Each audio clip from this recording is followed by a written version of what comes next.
ఈ ప్రపంచంలో ఎవరైనా ఇట్లా అంటారా? నేను మందులు అమ్ముకున్నంత మాత్రాన మందులోడు అయినా న్యాయమా?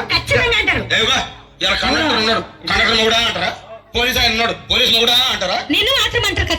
ఎందుకంటారు? అట్లా అంటే నన్ను కూడా అట్టే అనాలి. కానీ దండం పెడితే ఒక మాత్రం అన్నా బాకీ చెప్పు. మాట మాట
ఒక్కసారి భూతానికి కోపం వచ్చి, భూకంపాలు వచ్చి, సునామీలు వచ్చి, భూమి అంతా బద్దలైపోయినా కూడా నా గుడిసెలో ఉన్న ఒక ఈకెలు కూడా. అందుకే నీ మేడలు, మిద్దెలు, అపార్ట్మెంట్లు, కాంప్లెక్స్లు, ఐమాక్స్లు, డూప్లెక్స్లు, టీప్లెక్స్ అందించి నా గుడిసెలు పెట్టు. కానీ ఆ మాట మాత్రం ఆ మాటలే మాట మాట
మరంతే. ఎంతమంది ప్రేమించుకున్నా, ఏం చేసుకున్నా, కొట్టాడుకున్నా, పీకులు ఆడుకున్నా, అయినా నాకు అర్థం కాలేదే. ఒకసారి కొట్టాడతారు, రాత్రి కాగానే ఒకటి అవుతారు. మళ్ళా ఇంతదానికి ఎందుకు కొట్టాడుకునేది? అందుకే కూడా సంతోషంగా ఉండాలి, అంతే మనం ఉన్నట్టు. సరేనా? కానీ ఆ మాట మాత్రం